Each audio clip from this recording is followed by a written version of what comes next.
주 앞에 예배하는 모든 성도들을 축복합니다. 우리 함께 인사하십시다. 하나님은 당신을 사랑하십니다. 네. 구원 그 이후라는 제목으로 말씀을 함께 나누겠습니다. 하나님께서 세상 만물을 창조하실 때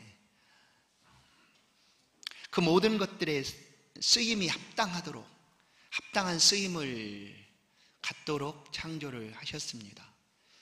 그냥 만들었거나 그냥 생겨난 것들은 단 하나도 없습니다.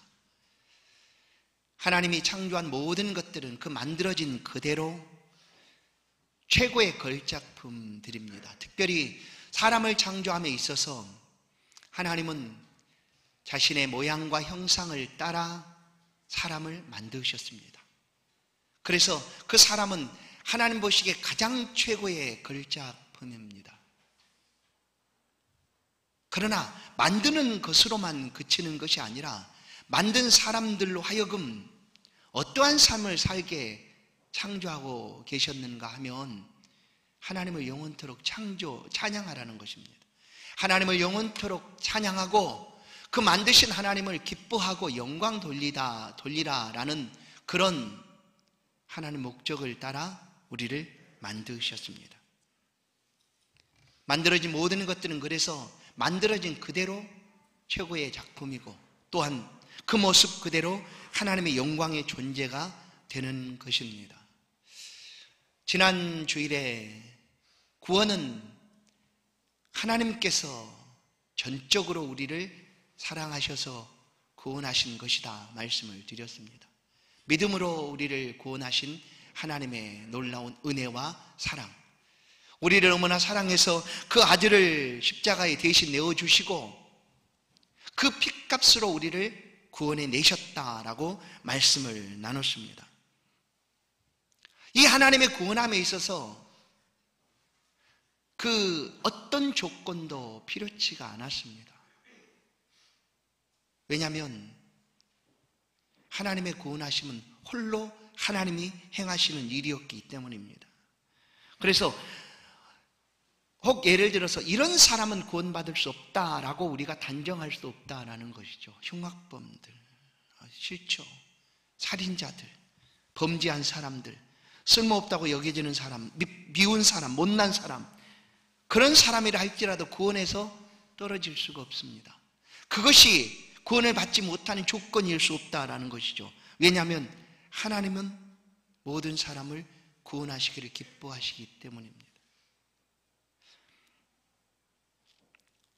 그런데 사람들은 이런 하나님의 엄청난 구원의 은혜를 받고도 종종 있습니다. 구원의 은혜를 받았으면 더 열심히 하나님을 위해서 삶을 살아가야 되는데 이렇게 생각합니다. 감격하거나 감사하기보다 이 구원이라는 것을 안 좋은 표현이지만 철밥통처럼 여기는 거죠. 그래서 나는 어떤 일을 해도 구원받았으니까 괜찮다 하고 이제부터는 제멋대로 살려고 한다는 거예요. 제멋대로. 나는 구원은 보장됐으니까 내가 뭘 하든지 하나님의 구원은 보장되어 있으니까 나는 내 멋대로 살겠다 하고 삶을 살아간다라는 것입니다. 성도 여러분, 우리에게 구원에 있어서 우리에게 구원은 이런 의미입니까? 아닙니다. 구원은 끝이 아니라 시작입니다. 구원받은 이후의 삶이 얼마나 중요한가를 하나님은 우리 가운데 말씀해 주십니다. 가르쳐 주십니다. 그래서 구원은 구원으로 끝이 아니라 시작입니다. 어떤 시작인가 하면 구원받은 성도의 삶을 살아가는 시작입니다. 그래서 구원 그 이후의 삶이 너무나 중요합니다. 이 은혜를 기억한다면 우리는 우리의 시간들을 하나님께 더욱 가까이 하려고 할 것입니다. 하나님께는 인색한 것이 아니라 하나님께 더 열심을 내고 혹 내 삶에는 인색할지 몰라도 하나님께는 더욱 열중할 수가 있습니다. 그런데 이게 바뀌어진 거죠. 이제 구원받았으니 괜찮다, 걱정 없다 하고는 내 삶에 집중하게 됩니다. 하나님께 향하던 그 마음들이 오히려 나의 삶을 어떻게 살아갈까? 내 삶에 어떠한 부유함과 풍족함을 채워갈까 하는 것으로 바뀌어지고 만다라는 것이죠. 그러나 성경은 오늘 우리 가운데 구원받은 자의 삶이 얼마나 중요한가? 구원 그 이후의 삶, 곧 성도들이 삶을 살아가야 되는 그 삶에 대해서 말씀을 해줍니다. 오늘 본문 내용은 우리가 사도행전 15장에서 말씀하고 있는 그대로 이방 교회가 어려운 문제를 겪었습니다. 바울과 바나바가 복음을 전해서 예수 믿으면 구원 얻습니다 했는데 누군가가 와서 예수 믿는다고 구원 얻는 거 아니다.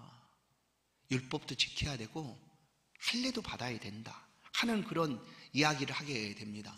그래서 예수 믿으면 구원 받는 것이다 여겼던 그 이방 성도들이 흔들리게 된 거예요. 그래서 그 교회에서 사람들을 예루살렘 교회로 보냈습니다.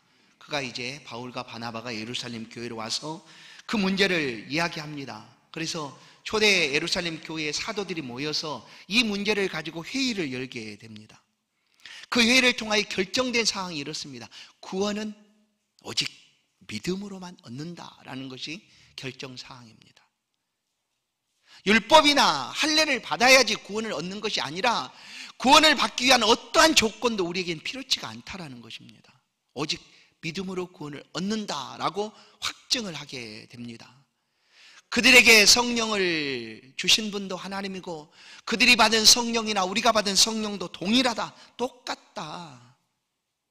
그러니 우리도 지을 수 없는, 다 지지 못한 그 율법의 짐을 이방인 사람들에게 지을 일이 뭐가 있겠느냐. 구원은 오직 믿음으로 얻는다라고 결정을 합니다. 확실하게 알려주게 되죠. 그러나 그 공회를 통해서 결정된 사항들이 오늘 또 본문에 소개가 됩니다. 사도행전 15장 20절과 15장 29절에 같은 표현이 있는데요.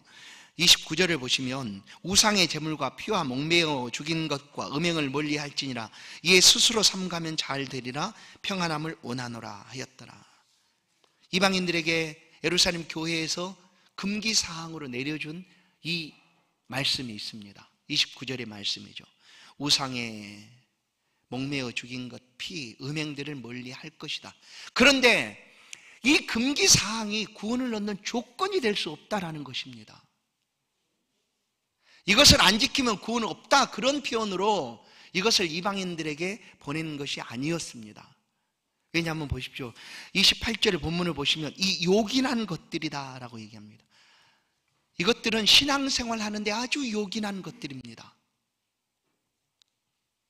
이것을 금하고 하나님 앞에 삶을 살아가는데 이것은 매우 요긴한 것들이었습니다. 그리고 29절을 보시면 이에 스스로 삼가면 잘 되리라. 이것들을 스스로 삼가면 잘 되리라. 이것은 구원의 조건으로 준 것이 아니라 구원받은 성도들의 삶을 위하여, 신앙생활을 위하여 주고 있는 내용입니다. 그런데 오히려 이것을 또한 구원의 조건으로 사용하려고 하는 사람들도 있지만 그것이 아니라는 거죠. 구원받은 성도들의 삶의 목표를 위해서 이것들이 꼭 필요하다라는 것입니다. 성도는 부름받은 하나님의 백성입니다. 왜 하나님이 우리를 구원으로 부르셨는가? 하나님의 자녀 되기 위함입니다. 그 자녀는 어떤 자녀인가를 잘 보십시오. 하나님은 당신의 자녀들이 당신을 닮아 거룩하기를 원하시는 분이십니다. 왜냐하면 거룩은 하나님의 성품입니다. 거룩과 죄는 같이 함께 있을 수 없습니다.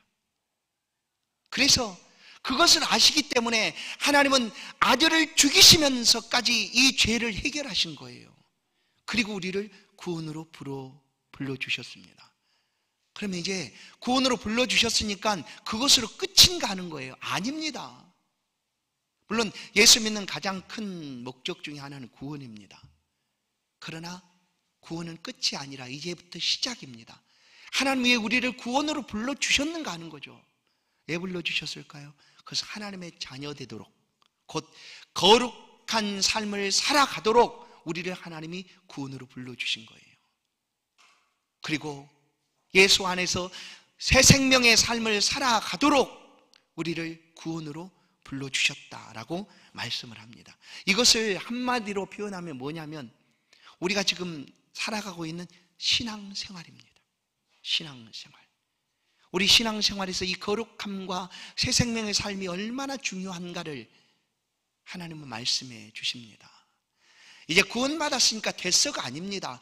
구원받은 이후에 이 삶을 거룩하기 위하여 하나님과 동행하며 삶을 살아가라는 것입니다. 그래서 레위기서 11장 45절 나는 너희의 하나님이 되려고 너희를 애굽 땅에서 인도하여 낸 여호와라. 내가 거룩하니 너희도 거룩할지어다. 애굽에서 건져내셨으면 뭡니까? 구원받았다라는 것이죠. 애굽은 또 이런 그 특징으로 표현됩니다. 죄악의 도성으로 표현이 됩니다. 그러니까 그 죄악의 도성 가운데서 그 백성들을 하나님이 건져내셨습니다. 구원이죠. 그게 구원이 아니겠습니까? 그런데 그 구원받은 백성들이 어떻게 살아가야 되는가? 내가 거룩하니 너희도 거룩하게 살아가라 라는 것입니다. 거룩하게 살아가라. 우리가 하나님을 예배하는 것 거룩한 삶입니다. 거룩 전능하신 주여 하고 거룩하신 하나님 앞에 우리의 삶을 이렇게 올려드리는 것이죠. 신앙생활 가운데 이 거룩함을 우리가 붙잡아야 합니다. 그리고 불러주신 대로 새 생명의 삶을, 예수 안에서 새 생명의 삶을 붙들어야 합니다. 로마서 6장 4절 말씀입니다. 그러므로 우리가 그의 죽으심과 합하여 세례를 받음으로 그와 함께 장사되었나니 이는 아버지의 영광으로 말미암아 그리스도를 죽은 자 가운데서 살리심과 같이 우리로 또한 새 생명 가운데서 행하게 하려 함이라. 이제 우리는 새 생명의 삶을 살아가는 사람이 된 겁니다. 이 삶을 잘 살기 위해서 우리가 기억해야 될 것이 있습니다. 왜냐하면 전의 삶과 지금의 삶은 완전히 다르거든요. 완전히 달라졌습니다. 그러면 지금의 삶과 달리 전의 삶은 어떠했는가를 우리가 기억을 해야 합니다. 그 삶은 그야말로 죄 가운데 살아가는 삶이었습니다. 죄는 우리를 끊임없이 정죄합니다. 그리고 아무런 소망이 없다는 것을 죄 속에서 우리는 뼈저리게 느끼게 됩니다.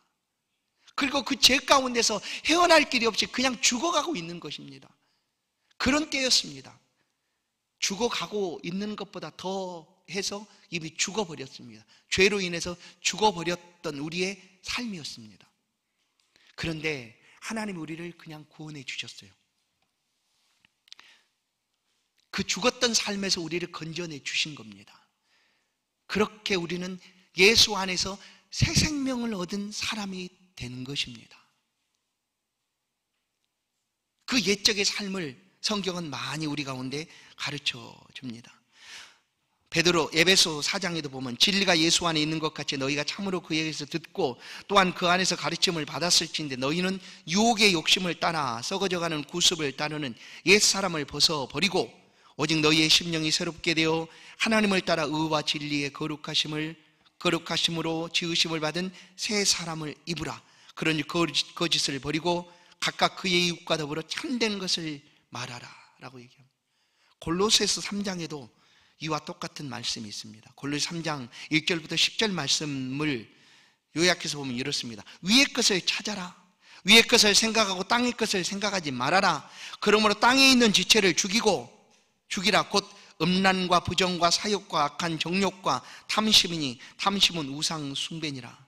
그리고 10절을 보시면 새 사람을 입었으니 이는 자기를 창조하신 이의 형상을 따라 지식에까지 새롭게 하심을 입은 자니라. 우리가 그렇게 구원을 얻고 옛사람의 삶을 떠났습니다. 그리고 예수 안에서 새로운 삶을 살아가게 된 것입니다. 전에는 죄의 종으로 살았습니다. 소망 없이 죄를 밥 먹듯 일상의 삶이 그냥 죄 짓는 삶을 살았습니다. 그러나 하나님의 구원하심을 인하여 우리는 자유한 하나님의 자녀가 된 것입니다. 자유롭게 하나님의 자녀로서의 삶을 마음껏 살아가게 된 것입니다. 그 새 생명의 삶을 살도록 하나님 우리를 구원으로 불러주셨다는 거예요. 그런데 구원받았으니까 됐어 이제 나는 아무것도 안 해. 할 필요도 없어. 그것뿐만 아니라 사람이 얼마나 간교한가를 생각해 보십시오. 내가 어떠한 원인도 내게 조건도 없이 나는 그냥 무조건적으로 하나님이 구원을 해 주셨다라는 것을 우리가 구원으로 들었는데, 아 그래? 그럼 내가 뭘 해도 괜찮네. 상관없는 거 아니야. 내가 뭘 하든지 하나님 날 구원해 내시니까.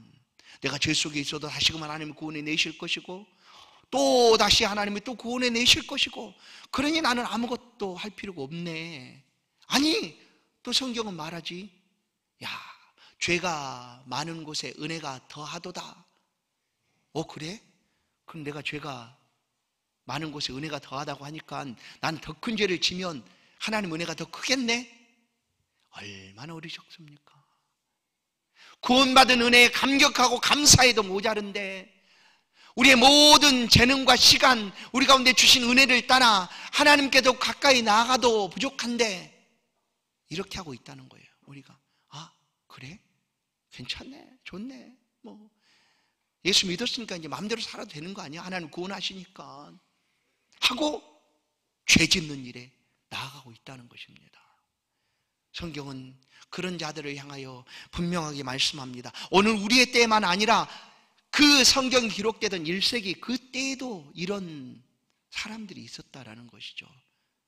그래 바울은 로마서 6장에서 분명하게 말씀합니다. 로마서 1장 2절, 6장 1절 2절. 그런즉 우리가 무슨 말을 하려 은혜를 더하게 하려고 죄에 거하겠느냐?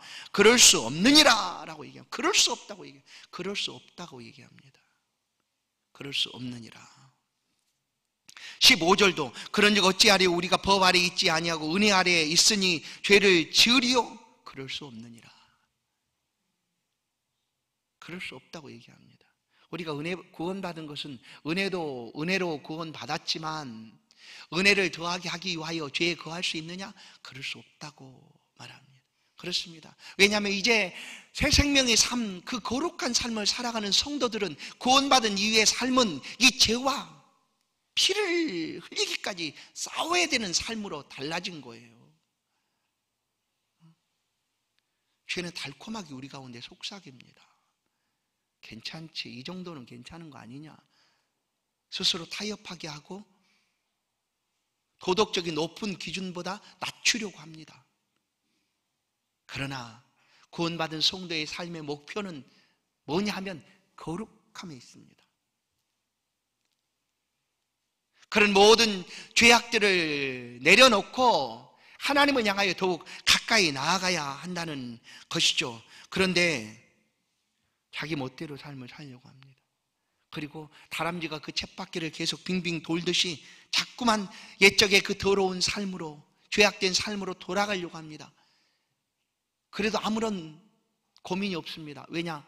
하나님이 또 구원해 주실 것이니까 하고 그 삶을 계속해서 반복해서 쳇바퀴 돌듯 돌고 있다는 것이죠. 우리의 신앙생활이 이래서 되겠습니까? 우리의 신앙생활은 우리를 구원하신 그 하나님 앞에 감사하고 거룩함을 이루어가기 위하여 힘써야 합니다. 하나님의 영광과 거룩하게 주신 그 생명을 가지고 하나님 앞에 더욱 가까이 나아가야 합니다. 그래서 에베소 1장 3절 6절은 이렇게 말합니다. 찬송하리로다 하나님 곧 우리 주 예수 그리스도의 아버지께서 그리스도 안에서 하늘에 속한 모든 신령한 복을 우리에게 주시되, 누구에게 줬는가 하면 구원받은 우리에게 주셨다라고 얘기합니다. 어떻게 이 복이 왔는가? 곧 창세전에 그리스도 안에서 우리를 택하사 우리로 사랑 안에서 그 앞에 거룩하고 흠이 없게 하시려고, 구원하셔서 그 앞에 거룩하고 흠이 없게 하시려고 그 기쁘신 뜻대로 우리를 예정하사 예수 그리스도로 말미암아 자기의 아들들이 되게 하셨으니, 이는 그가 사랑하시는 자 안에서 우리에게 거저 주시는 바 그의 은혜의 영광을 찬송하게 하려 함이니라. 이것이 우리를 구원하신 하나님의 모습입니다. 그러나 우리는 나 구원받았어, 괜찮아 하고 자꾸만 옛적의 삶으로 돌아가려고 하고 똑같은 삶을 반복하려고 하고 하나님 앞에서 아무것도 하지 않은 채 그냥 난 구원받았어 하는 것만 그렇게 내세우고 있다는 거죠. 데살로니가전서 4장 3절 말씀 3절 4절 하나님의 뜻은 이것이니 너희의 거룩함이라 너희의 거룩함이라 곧 음란을 버리고 각각 거룩함과 존귀함으로 자기 아내에 대할 줄을 알고 하나님의 뜻은 여기에 있다라고 얘기합니다. 너희의 이것은 하나님의 거룩함이다 라고 말씀합니다.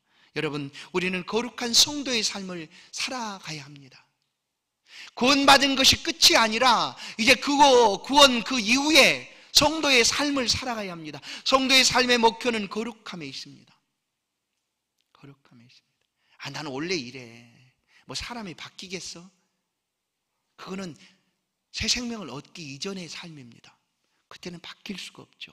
우리 스스로 절대로 바뀌어지지 않습니다. 그러나 하나님의 성령이 우리를 바꾸시기 위하여 우리 안에 들어오셨습니다. 내 의지로가 아니라 하나님께서 이미 택하신 그 자녀들에게 하나님의 성령을 주셨습니다. 주신 이유는 하나님의 영광과 영원토록 하나님을 찬양하도록 하기 위함이었습니다. 그런데도 에이 바뀌어지겠어. 원래 내가 이런 사람이었는데 하고 옛적의 삶으로 돌아가려고 합니다. 그러나 여러분 기억하십시오. 부르신 하나님의 백성들을 하나님은 어떠한 방법으로든지 반드시 그 거룩함에 이르도록 만드십니다. 만드세요. 우리가 거룩한 성도의 삶을 살아가면 시간이 지나고 점점 더 거룩한 모습으로 달라지고 하나님의 영광을 높이게 되겠지만 그 삶을 우리가 살지 못하면 하나님은 버리거나 포기하시지 않으시고 때려서라도 하나님께서는 받고 가시는 분이시다라는 거예요.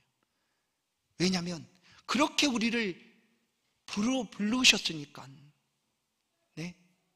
여러분 그 하나님이 우리 안에 모든 죄악의 독소들을 뽑아내시기 위하여 행하시는 그 일들이 때로는 우리 가운데 아픔이 될 수 있습니다. 고통으로 다가올 수 있습니다. 그래도 하나님은 그 일을 이루시는 하나님입니다. 성도 여러분, 우리는 이제 이미 구원받은 하나님의 백성이고 또한 그 거룩함으로 나아가야 될 하나님의 사람들입니다. 신앙생활은 참 묘합니다. 왜냐하면 우리가 예수를 믿고 신앙생활을 이렇게 지금 살고 있는데 내가 아무것도 하지 않으면 할 것이 하나도 없는 게 신앙생활입니다. 이해가 되십니까? 내가 아무것도 안 하면 아무것도 안 해도 되는 게 신앙생활이에요. 할 일이 하나도 없는 거예요. 그게 신앙생활입니다. 그런데 반대로 내가 신앙생활 하면서 내게 주신 재능, 내게 주신 시간, 내게 주신 물질을 가지고 어떻게 하면 하나님을 기쁘시게 할까, 여호와를 위하여 살아갈까, 주의 교회 영광을 위하여 살까라고 마음을 먹고 행하면 할 일이 너무 많아요. 너무 많아요. 해도 또 할 일이 또 있어요. 그게 신앙생활입니다. 그게 신앙생활이에요. 우리는 어떻게 삶을 살아가고 있습니까? 성도 여러분, 하나님은 우리를 구원으로 부르셨고 그 구원으로 부르셔서 그 구원받은 자의 삶을 살아가도록 하나님께서 말씀하고 있습니다. 에베소 5장 3절 9절 말씀입니다. 온 음행과 온갖 더러운 것과 탐욕은 너희 중에서 그 이름조차도 부르지 말라. 이는 성도에 마땅한 반이라. 너희가 전에는 어두움이더니 이제는 주 안에서 빛이라. 빛의 자녀들처럼 행하라. 빛의 열매는 모든 착함과 의로움과 진실함에 있느니라. 부름받은 성도로서 삶을 살아가면 이런 열매들이 자연스럽게 맺혀지게 됩니다. 로마서 11장도 이 세대를 본받지 말라라고 하신 말씀이 무엇입니까? 우리는 거룩한 하나님의 백성이기 때문입니다. 우리가 본받아야 될 것은 세상이 아니라 하나님의 말씀 안에 있습니다. 푯대가 되시는 예수 그리스도를 더욱 바라보아야 합니다. 그리고 그 하나님을 위한 삶을 내 안에서 점점 더 키워가야 하는 거죠. 보십시오. 신앙생활 할 때 내가 아무것도 안 하면 할 일이 없다니까요. 그게 신앙생활이에요. 할 일 하나도 없어요. 그래도 아무 문제가 없어요. 그러나 이 거룩함으로 성도의 목표를 향하여 나아갈 때에 주를 위하여, 교회를 위하여, 영광을 위하여 하겠다고 다짐하면 할 일이 너무나 많은 것이 신앙생활입니다.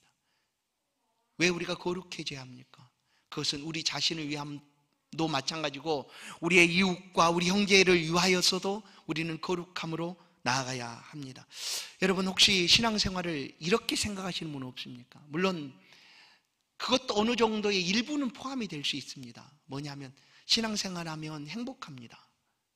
그렇죠. 평안하고 즐겁습니다. 근데 신앙생활을 이것이 전부라고 여기는 사람이 있습니다. 나의 만족, 나의 평안, 나의 행복. 아닙니다. 하나님이 부르시는 그 거룩함까지 나아가는 것이 신앙생활이고, 또한 우리 안에 주신 그 새 생명을 가지고 하나님의 영광을 높이고 찬양하는 것이 우리의 신앙생활입니다. 그 자리까지 우리가 힘써서 가야 합니다. 나는 구원받았으니까 아무것도 하지 않아도 괜찮지가 아닙니다. 더욱 열심으로 하나님을 향하여 나아가야 합니다. 열심을 품고 주를 섬기라는 말이 그래서 필요한 것이죠. 사랑하는 성도 여러분, 오늘 여러분 가운데 주신 시간들이 있습니까? 재능이 있습니까? 물질이 있습니까? 어떻게 쓰시고 계십니까? 구원받은 자의 삶은 이것들을 가지고 하나님을 위해서 쓴다는 것이죠. 점점 더 하나님을 향하여 영광을 위하여 쓰겠다라고 다짐을 하게 되는 것입니다. 우리 교회는 작은 교회입니다. 그러나 많은 물질도 필요한 교회입니다. 그렇지만 여러분들이 여러분에게 주신 그 재물들을 우리 교회에 꼭 하지 않아도 좋습니다. 하기 싫다고 하신다면. 그러나 여러분 가운데 주신 그 물질과 재물들을 여러분 자신만을 위해 쓰지 마시고 어떤 방법으로든지 구원받은 자의 삶을 살아가십시오. 주의 이름으로 나눠주고 구워주고 섬겨주고 그렇게 살아가십시오. 그러면 그 삶에 하나님의 영광이 빛나지 않겠습니까? 우리는 이미 구원받은 하나님의 백성들입니다. 뿐만 아니라 우리가 함께 모여있는 이 임마누엘 공동체, 우리는 이 공동체를 위하여 기도하고 있습니다. 또한 이 공동체에 주신 사명을 품고 기도하고 있습니다. 우리 교회가 아무것도 하지 않으면 할 것이 없습니다. 요즘처럼 교회가 비난을 받고 또 욕을 먹고 있는 이 시대에 우리 뭘 할 수 있을까요? 야, 욕 먹으니까 아무것도 하지 말자. 그럼 어떻게 될까요? 교회를 바라보는 세상의 눈들이 어떻게 보게 될까요? 그래서 우리는 우리 가운데 주신 이 신앙생활을 잘 살아가야 합니다. 우리 교회는 할 일이 너무나 많습니다. 이 지역을 섬겨야 되고 이 지역의 부족한 부분들을 우리가 감당해야 되고 이 지역의 수많은 영혼들을 예수의 복음으로 품어내야 되고 예수의 복음이 구석구석 이 지역 구석구석에 들어가서 죄를 멸하고 그 안에 하나님의 영광을 높이는 일에 우리 교회가 쓰임받기를 원하고 기도하고 있습니다. 성도 여러분, 여러분의 신앙생활을 하나님 앞에 멋지게 하고 싶지 않으십니까? 거룩하고 새 생명의 삶을 살아가고 싶지 않으십니까? 우리가 그렇게 한번 살아가십시다. 우리는 이미 구원받은 성도들 아닙니까? 우리 가운데 주신 그 믿음 가지고 하나님을 위하여 한번 살아가십시다. 기억하십시오. 아무것도 하지 않으면 할 것이 없습니다. 그러나 하겠다고 다짐하면, 마음 먹으면 할 일이 너무나 많습니다. 한 사람 한 사람 성도들의 심령 가운데 이런 은혜가 있기를 바랍니다. 그래서 하나님을 위하여 부름받은 성도의 삶을 힘있게 살아 여러분의 삶의 자리가 하나님의 영광이 높아지고 또한 그 일들을 통하여 주의 복음의 지경이 넓혀져가는 그런 복된 은혜가 있기를 간절히 축원합니다. 하나님 감사합니다. 오늘도 주의 집으로 불러주시고 예배케 하신 하나님, 구원받은 것 너무나 감사합니다. 그 어떤 것으로도 바꿀 수 없고 비교할 수 없는 이 구원을 허락해 주셔서 너무나 감사합니다. 이제 이 구원의 감격과 기쁨과 은혜를 가지고 하나님께서 기대하시는 그 거룩한 삶으로 나아가기를 원합니다. 우리를 도와주옵소서. 땅의 것으로 배불리하지 말게 하시고 하늘의 양식으로 채워가게 하시고 하나님 나라를 바라보게 하시고 이의 것을 생각하는 우리를 될 수 있도록 도와주옵소서. 우리의 신앙생활이 주와 함께함으로 늘 승리할 수 있도록 은총을 베풀어 주옵소서. 우리 홀로 걷게 하지 마시고 성령 하나님 우리를 붙들어 주사 하나님 앞에 참으로 아름답고 귀한 신앙생활을 할 수 있도록 은혜 베풀어 주옵소서. 예수 그리스도의 이름으로 기도하옵나이다. 아멘.